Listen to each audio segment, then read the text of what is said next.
उत्तम क्षमा माधव वाचो भाव है, सत्य शौच संयम तप त्याग उभाव है। आप किंचन ब्रह्मचर्य धर्म दस सार है, चहुगत दुख के काल मुसत कर तार। पूरे बच्चे परमेश्वरी भगवान की अनुकरण से परमेश्वरी भगवान की पार्श्वनाथ भगवान की शांतिनाथ भगवान की सत्यनारायण महादेव भगवान की ओमकेश्वर बाहुबली भगवान की ओमेश्वर सत्तर भगवान की अचल श्री गुरुदेव की अचल श्री समुद्र लक्ष्मी स्वामी की अचल गुरुदेव श्री देवमणि जी महाराज की ओम गुरुदेव श्री जयदेव जी महाराज की समस्त आचार्यों की तीन महाराजों की माता की दस लक्षण महापर्व की उत्तम आकिंचन धर्म की दिवस महाराज की विश्वमती माता जी की स्वामी जी की। ब्राजील का राष्ट्रपति चर्चिल और अपने उद्बोधन के लिए बहुत प्रसिद्ध था। चारों तरफ उसकी ख्याति थी, लोग उसके वक्तव्य को सुनने के लिए लालायित रहते थे। और एक दिन उसका वक्तव्य था, उद्बोधन देने के लिए उसे कहीं पहुंचना था। वो अपने लक्ष्य की ओर, अपने स्थान की ओर बढ़ता है और रास्ते में उसकी गाड़ी खराब हो जाती है। रास्ते में उसकी गाड़ी खराब हो जाती है। ड्राइवर बोलता है आप मुझे 2 मिनट का वक्त दो, मैं देखता हूँ शायद इंजन में खराबी आ गई है। और इंजन को देखने में लग जाता है। चर्चिल कहता है बिल्कुल जल्दी करो, मेरे पास समय नहीं है। मैं अगर समय पर नहीं पहुंचा तो इतने लोग बैठे रह जाएंगे और कार्यक्रम क्या हो जाएगा, वह फेल हो जाएगा। इसलिए जल्दी से तुम कुछ कर सकते हो तो करो। मैं देख रहा हूँ 5-10 मिनट के अंतराल के बाद में वो सारा प्रयास करके देखता है और आपने कहता है कि गाड़ी आगे नहीं जा सकती, गाड़ी आगे नहीं जा सकती। अब तो कोई टेक्नीशियन ही आएगा और इस गाड़ी को बनाएगा। अब चर्चिल बड़ा निराश हो जाता है, निराश हो जाता है और आगे बढ़ करके टैक्सी वाले से पूछता है कि भैया फलाने हॉल को स्थान को चलोगे? तो बोलता है नहीं जाऊंगा मैं इस स्थान को। नहीं जाओगे? मैं तुम्हें $100 देता हूँ। बोले आप $100 दो चाहे कितना भी दो, मुझे नहीं जाना। बोले क्यों नहीं जाना?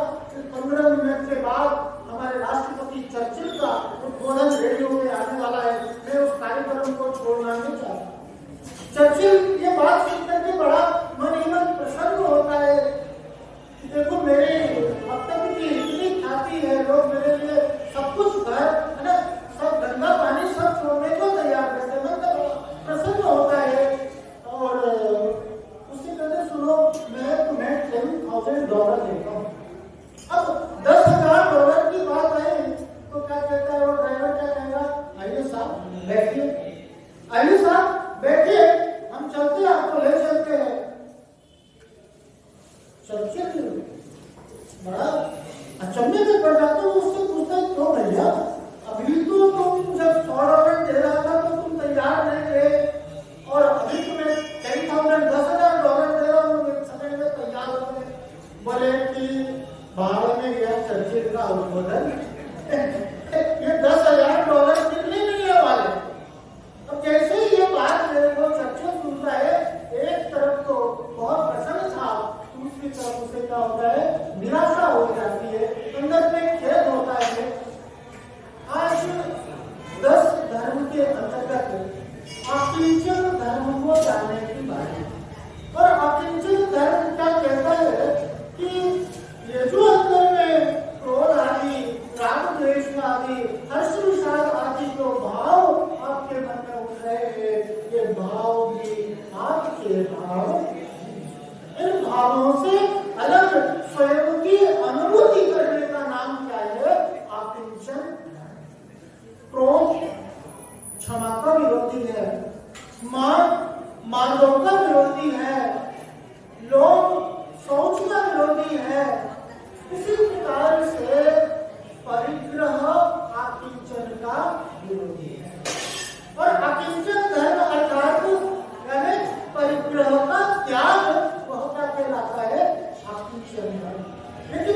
पर परिग्रह को समझने की आवश्यकता है कि वास्तव में परिग्रह है क्या। परिग्रह की बात जब भी आती है तो हमारे सामने क्या आता है, घर, मकान, संपत्ति, धन, संपत्ति आदि, ये सारी चीजें हमारे सामने आती है। और जिसके पास ये सारी चीजें है वो क्या कहलाता है, परिग्रह ही कहलाता है। लेकिन वास्तव में परिग्रह वस्तु का होना परिग्रह नहीं। साथ में सामने वस्तु है तो परिग्रह की श्रेणी में आती है। आकिंचन धर्म की परिभाषा देते हैं, आचार्य कहते हैं, न किंचित इति आकिंचन तस्य भावः इति आकिंचन। न किंचित इति आकिंचन, कुछ भी मेरा नहीं है, इस भाव का नाम क्या है, आकिंचन। वस्तु परिग्रह नहीं है, उसके प्रति जो ममत्व का भाव है, उसके प्रति जो मेरेपन का भाव है, उसमें जो सुख दुख की कल्पना है, वह क्या कहलाता है, अगर ये रुपया पैसा धन मकान आदि परिग्रह होता तो अभी स्वामी जी धना की बात करते हैं, धना जानवर की बात कर रहे थे। धना आदि जितने भी नाई आदि जितने भी जानवर है, इनका तो कोई धर्म नहीं, कोई संबंधी ही नहीं है। और रुपया पैसा का तो कुछ सवाल उनके जीवन में आता ही नहीं है। तो वो सब अपरिग्रही हो गए, वो सब आकिंचन धर्म के दागी हो गए ना। रोड पर एक बैठा गरीब व्यक्ति, उसके पास तो धन है, संपत्ति है, तो मकान है, तो वो भी आकिंचन धर्म का दागी हो गया ना, निष्परिग्रही हो गया नहीं। अंदर में जो राग भाव है, अंदर में जो ममत्व भाव है, उस ममत्व भाव का नाम क्या है, परिग्रह है। उस भाव के अभाव का नाम क्या है, आकिंचन। पंडित श्री ध्यानंद राय जी की पूजन की पंक्तियों के आधार पर विगत दिनों से हम एक ही धर्म की चर्चा कर रहे थे, और आज पंडित जी की उन्हीं रायों के आधार से इस आकांक्षक धर्म को जानते हैं। क्या कहते हैं पंडित, परिग्रह 24 में त्याग करे मुनिराज जी, इसना भाव छे घटती जान घटाइए, उत्तम आकिंचन गुण जानो, परिग्रह चिंता बुद्धि मानो। क्या कहा, परिग्रह 24 में, परिग्रह के 24 यानी 24 में 40 अंतरंग और 10 हथ बहिरंग परिग्रह। इस प्रकार से टोटल परिग्रह 24 में त्याग करे मुनिराज। इनके त्यागी कौन होते हैं, 24 प्रकार के 24 टाइप्स ऑफ परिग्रह, उसके त्यागी कौन होते हैं, मुनिराज होते हैं।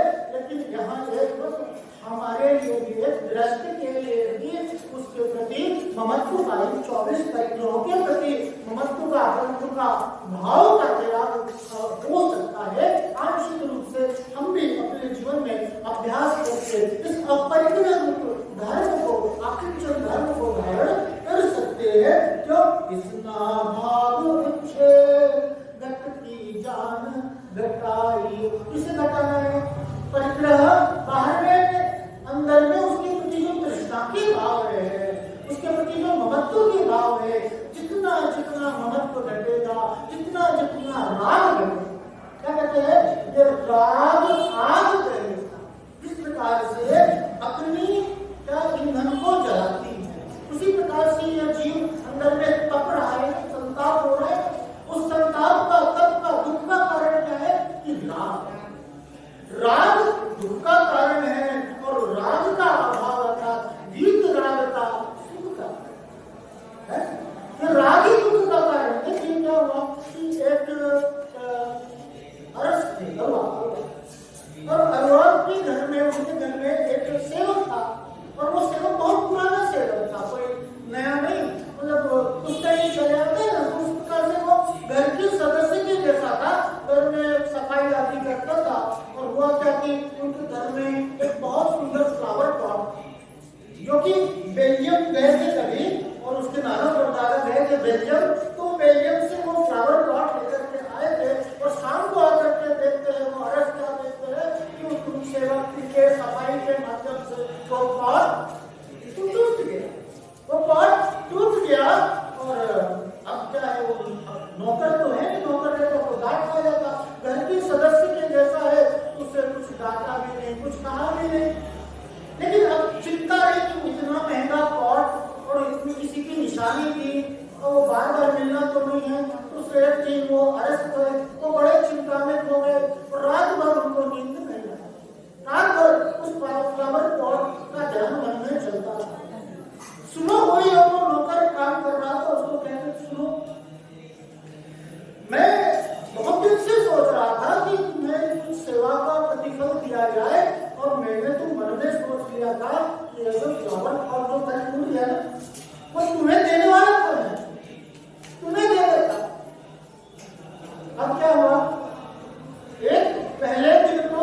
राग छोड़ने जाएंगे।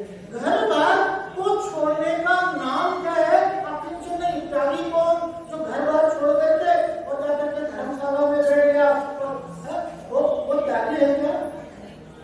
अंदर से मेरे मन का भाव छोड़ना, और जहां पर भाव छूट जाएगा वहां पर ये सारे चीज छूट जाते हैं। लेकिन जल्दीबाजी में निपटाता हूँ कि ये 24 प्रकार के परिग्रह कौन से हैं।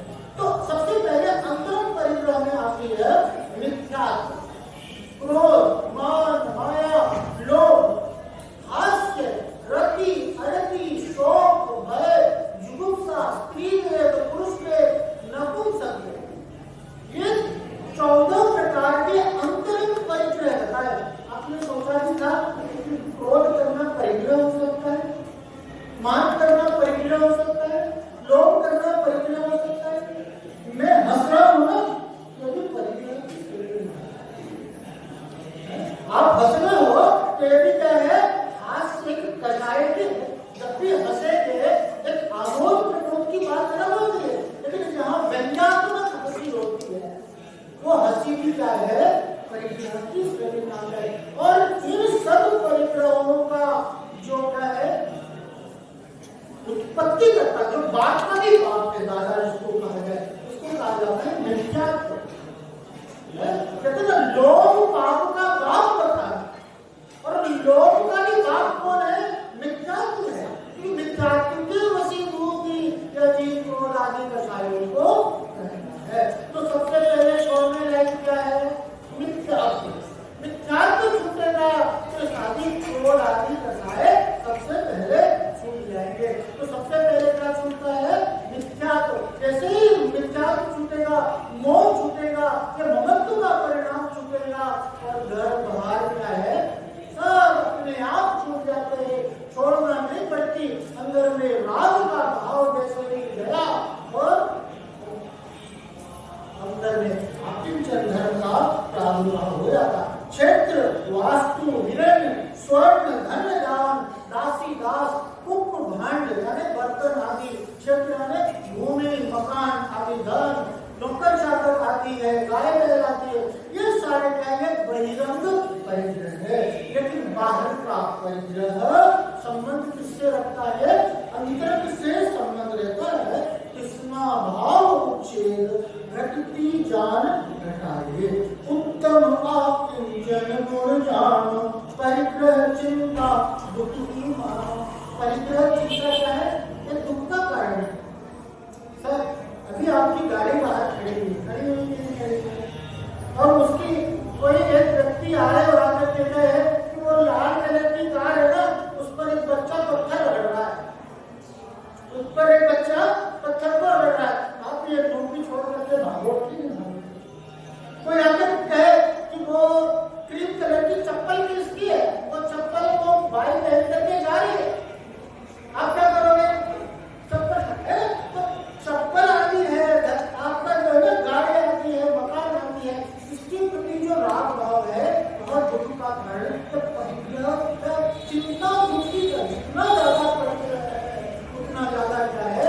टेंशन रहता है, उतना चिंता दुख का कारण ये परिग्रह ऐसा जान करके उसे छोड़ना चाहिए। कहते हैं आस तरफ सी बनने साले चार नमोदी छोटी सी बांस होती ना, आप भोजन करते हो और भोजन करते हो तो दांत में कुछ फंस गया, सौंफ वगैरह खाते हैं तो सौंफ का दांत में कुछ फंस जाता है, तो दिन भर क्या हो, जब तक वो फांस नहीं निकलेगा तब तक जीभ कहाँ जाती है?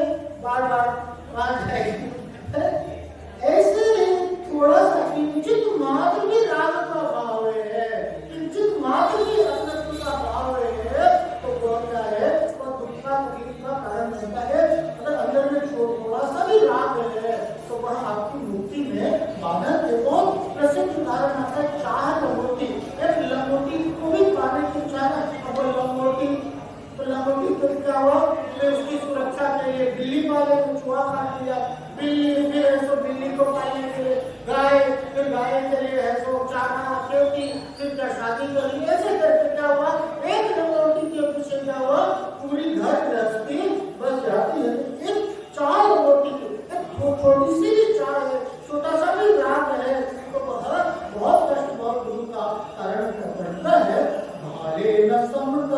सुख कभी नर बिना मुनि मुद्रा धरे धनी नगन वर कर नगन हार सुर असुर पाय निकड़े। क्या करे?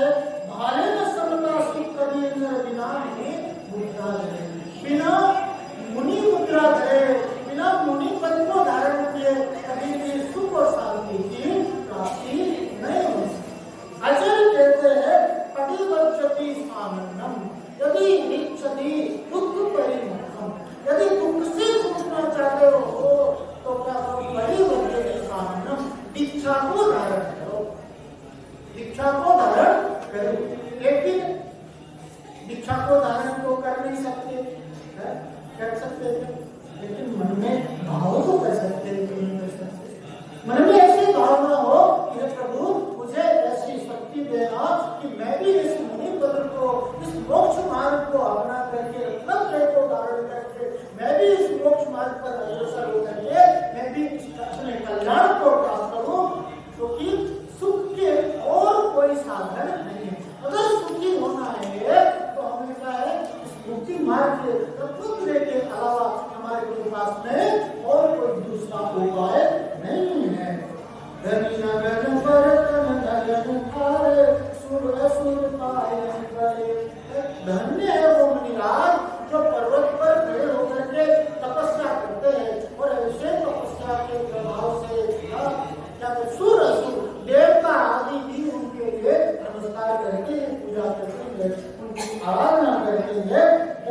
धर्माय कृष्णा जो बतावे रुचि नहीं संसार।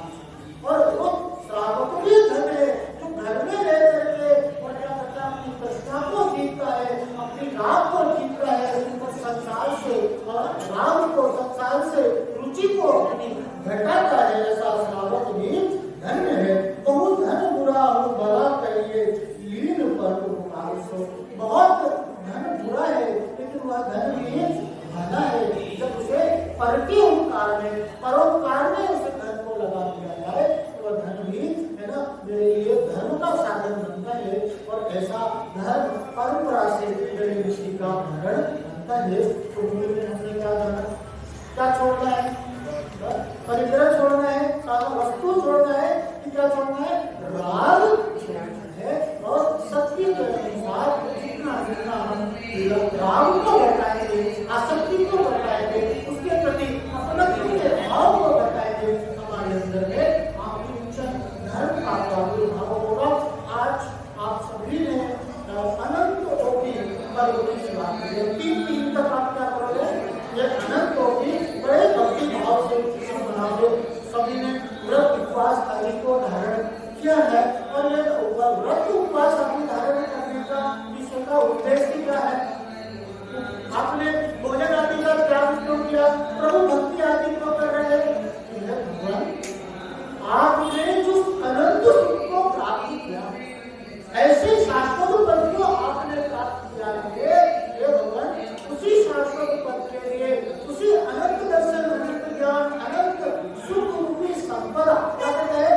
जीर्ण गुण संपत्ति हो। वो जीर्ण गुण संपत्ति क्या है? भगवान बैठे मंदिर में सोने चांदी आदि सजाए हुए हैं, वो जीर्ण गुण संपत्ति है क्या? नहीं। अनंत दर्शन, अनंत ज्ञान, अनंत सुख, अनंत इसके आगे जो अनंत लिखा हुआ है ना, वो अनंत किस बात का सूचक है? एंडलेस, अनलिमिटेड, उसका कोई एंड नहीं है। और वो सुख कैसा है? अनंत सुख है। वो अनंत सुख जो मुझे मोक्ष के बाद प्राप्त होता है, मुक्ति निर्वाण मुक्ति पद को प्राप्त करने के बाद ये सारी संपदा की प्राप्ति होती है। इस संपदा के उद्देश्य के लिए हम ये सारा व्रत आदि जो अनंत कोटि आदि व्रत करेंगे। और आज किंचन धर्म के दिन हम इसी लक्ष्य को लेकर के हमें वस्तु का त्याग करने के साथ साथ अंदर उसके प्रति राग भाव, अनंत भाव का त्याग करने हमसे करना है। तभी हम उस परम लक्ष्य को प्राप्त होंगे। ऐसा अनंत दर्शन की संपदा हमारे अंदर में प्रकट हो। हम सभी अपने हित, अपने कल्याण के मार्ग पर अग्रसर हो और बड़े ही काल में हम इस सुख संपदा को प्राप्त हो। इसी मंडल में आज श्री भगवान की अनंत से करने श्री भगवान की पूर्ण काशनाम भगवान की शांतिनाम भगवान की सत्यनारायण महादेव भगवान की ओमकेश्वर राहुलरी भगवान की चौबीस सत्तर भगवान की अतः श्री गुरु देव की अतः श्री समुद्र जी स्वामी की अतः गुरु श्री देवराज जी महाराज की हम गुरु श्री देव जी महाराज की समस्त आचार्यों की तीनों गुरु महाराज की राजस्थान में माता की रक्षा महादेव की उत्तम आत्मविश्वास की जय